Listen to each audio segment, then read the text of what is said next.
उत्तर प्रदेश में धार्मिक और आध्यात्मिक क्षेत्र को और बढ़ावा देने के लिहाज से योगी सरकार लगातार प्रयासरत है। इसी कड़ी में प्रदेश सरकार नाथ नगरी बरेली में नॉर्थ कॉरिडोर का निर्माण कराने जा रही है और इसकी प्रस्तुति मुख्यमंत्री योगी आदित्यनाथ के समक्ष प्रस्तुत भी कर दी गई है। नॉर्थ कॉरिडोर की योजना कैसे बनेगी और किस तरह से ये खास होगा, साथ ही नगर निकाय चुनाव में बड़ी जीत हासिल करने के बाद मिशन 2024 में भारतीय जनता पार्टी तैयारी में जुट चुकी है। इस बार क्या लक्ष्य है, ऐसे ही तमाम सवालों पर हमारे संवाददाता जितेंद्र सिंह ने पर्यटन एवं संस्कृति मंत्री जयवीर सिंह से खास बातचीत की। यूपी सरकार लगातार पर्यटन के क्षेत्र में काम करती जा रही है और बरेली में भी एक नाथ कॉरिडोर सरकार बनाने जा रही है। हमारे साथ खुद बातचीत करने के लिए पर्यटन एवं संस्कृति मंत्री जयवीर सिंह जी है। सर, अयोध्या, मथुरा, काशी और अब बरेली, निश्चित रूप से उत्तर प्रदेश में आध्यात्मिक दृष्टि से, धार्मिक दृष्टि से अपार संभावनाएं हैं।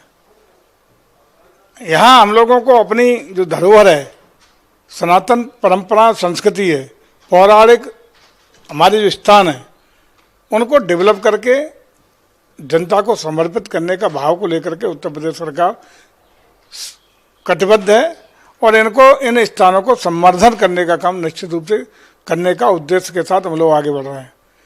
बरेली जो पौराणिक दृष्टि से भी भगवान शिव की नगरी कही जाती है, नाथ नगरी कही जाती है और नाथ नगरी के नाम से उसे जाना जाता है। यहाँ बरेली के आसपास 7 मंदिरों की पूर्व से प्राचीन काल से स्थापना भी है, लेकिन वहाँ उनके बेहतर तरीके से कनेक्टिविटी न होने से, विकास न होने से, पर्यटक सुविधाएं न होने के कारण लोगों को भारी असुविधाएं होती रही हैं। इनको दूर करने का निर्णय हम लोगों ने लिया है और ये निर्णय लिया है कि उसको 7 मंदिरों को कनेक्ट करते हुए कॉरिडोर की स्थापना की जाए, पर्यटन सुविधाओं को वहाँ देने का काम किया जाए और जो भी पर्यटकों के लिए अपेक्षित इंफ्रास्ट्रक्चर डेवलपमेंट का काम हो उसको पूरा करने का काम करेंगे। उसके लिए एक परियोजना स्थानीय बरेली विकास प्राधिकरण के माध्यम से बनवाने का काम किया गया है। उसका प्रेजेंटेशन परसों आदरणीय मुख्यमंत्री के सामने पूरी परियोजना का हो गया है और सहमति भी मिल गई है। तो उसी को लेकर के हम लोग आगे बढ़ेंगे और इसी वित्तीय वर्ष में हम लोग धन आवंटन करके व्यवस्था कर रहे हैं और इसी वित्तीय वर्ष से उस पर काम। क्षेत्र में बैठक चल रही है, लगातार बैठकें चल रही हैं, तो क्या लगता है सर कितनी सीटें आएंगी और विपक्ष को किस तरह की, विपक्ष एक तरफ इकट्ठा हो रहा है? देखिए, 9 साल का कार्यकाल भारत की सरकार का आदरणीय मोदी जी के नेतृत्व में पूरा हो रहा है। उन 9 साल में बहुत सारी योजनाएं, बल्कि कहेंगे भारत के अभूतपूर्व कार्य पूरे देश के अंदर हुए हैं।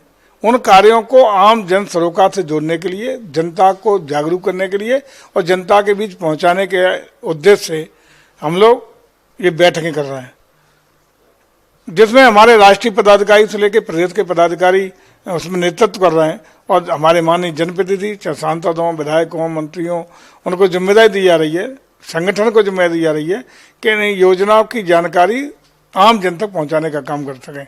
और साथ ही साथ चूँकि अब 1 साल से कम का समय अगली लोकसभा के चुनाव का बचा है, तो उसी लोकसभा के चुनाव की दृष्टि से भी हम व्यापक रूप से तैयारी में लग गए चाहिए। धन्यवाद। ये थे हमारे साथ पर्यटन एवं संस्कृति मंत्री जयवीर सिंह जी ने साफ तौर पर कहा कि राष्ट्र हित पहले है और हम सभी राष्ट्र हित में काम करते हैं और 2024 में नगर निगम की तरह हम लोकसभा चुनाव में भी क्लीन स्वीप मारने का काम करेंगे।